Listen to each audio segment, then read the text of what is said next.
What's your name? What's your name? What's your name? What's your name?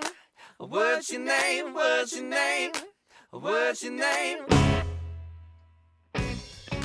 Hey everybody, Mark here. Welcome back to the Guitar Woodshed. Sorry it's been a little bit. I had some laptop problems, but I'm back up and running hopefully. So today I wanted to do something about dexterity and finger strength. And I'm going to just show you, I did a little bit of this in another blog a while back, but I want to show you something that I think I neglected to talk about is so bar chords. So everybody has their own demons when it comes to bar chords. So when you first start learning how to play this instrument, doing your first position chords is, you know, the first thing we always do. What you move on to then is once you understand these shapes, this is like called an E-shaped bar chord because it's got that E shape that we're all used to, you know, in first position within the shape of the bar chord. Same thing goes for this. So this is your A shape.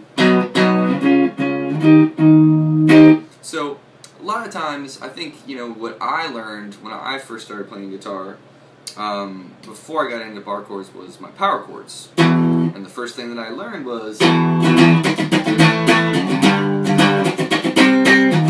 alright, so I worked my butt off and I listened to that Nevermind album a million times over, just trying to learn how to form bar chords and move them around and understand what the chord was based on the root note, you know, on your 5th and your 6th string.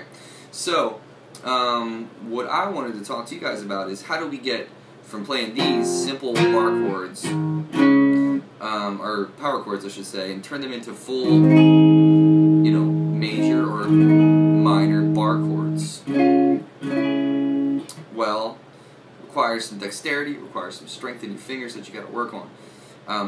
What I always talk with my students about, an idea that I find helpful, just like lifting weights, is to pump your fingers in the shape of the bar chord. So you're getting that muscle memory in your hands, and if you want, you know, plug your amp in.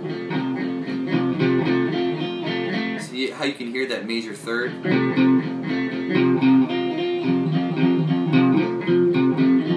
Right there. Okay, then I let go of it. Well, let's stick with the major chord right now. So, you know, if you start on F, that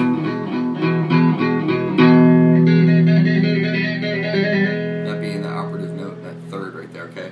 Really want to be able to hear that. So, pump your fingers 8 times on each fret and move up in half steps up your neck. So,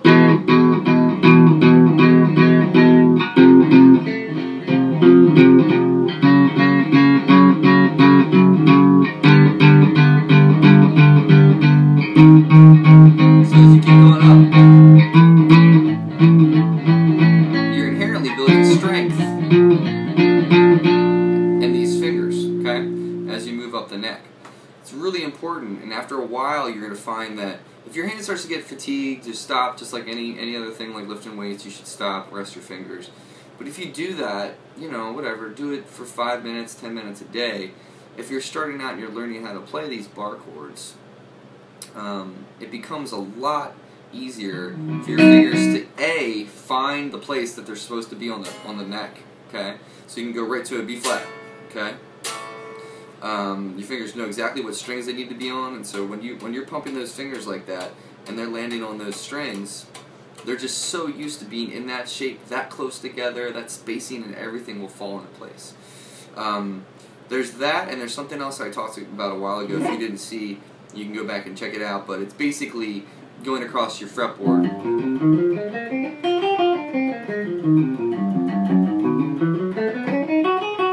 Like this.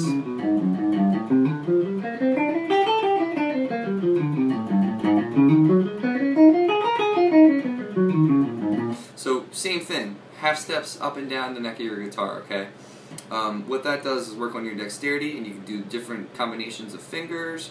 Works on your speed, works on your right hand accuracy, all that stuff. So basically, just wanted to, you know, impart that to you because it's a pretty important thing as you're playing guitar. I haven't touched my guitar in a couple of weeks, and when I picked it up, you know, the other day to play it, last night to be exact, or no, Sunday to be exact. It was extremely weak. Like my hands, for some reason, my muscle memory, I didn't play for 2 weeks straight because I had off gigs and I just wanted to chill. I lost a little bit of my dexterity with those 2 weeks. Now, was it hard for me to get it back? No, not really. I mean, I just had to sit down for a couple minutes and stretch my fingers out.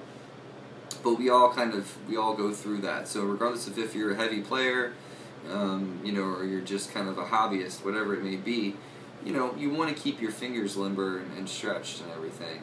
And, you know, there's another blog I talk about the stretching exercises that I do for my wrists and my fingers, so check that out as well. But that simple pumping exercises, I just wanted to just talk about that really quick. Another thing that I've been wanting to talk about is gear, and maybe in the next blog we're going to talk a little bit about gear. And I'm curious about what you guys got, so, you know, when you check out my blog, if you want to shoot out a comment, leave me, you know, information about what kind of gear you're using and what you would like me to talk about. If you have questions about anything, just, you know, hit me up about that, and I'm really happy to talk about that stuff as well. So, thanks for coming out to the Guitar Woodshed. Happy to be back, and I will see you guys later. Pow!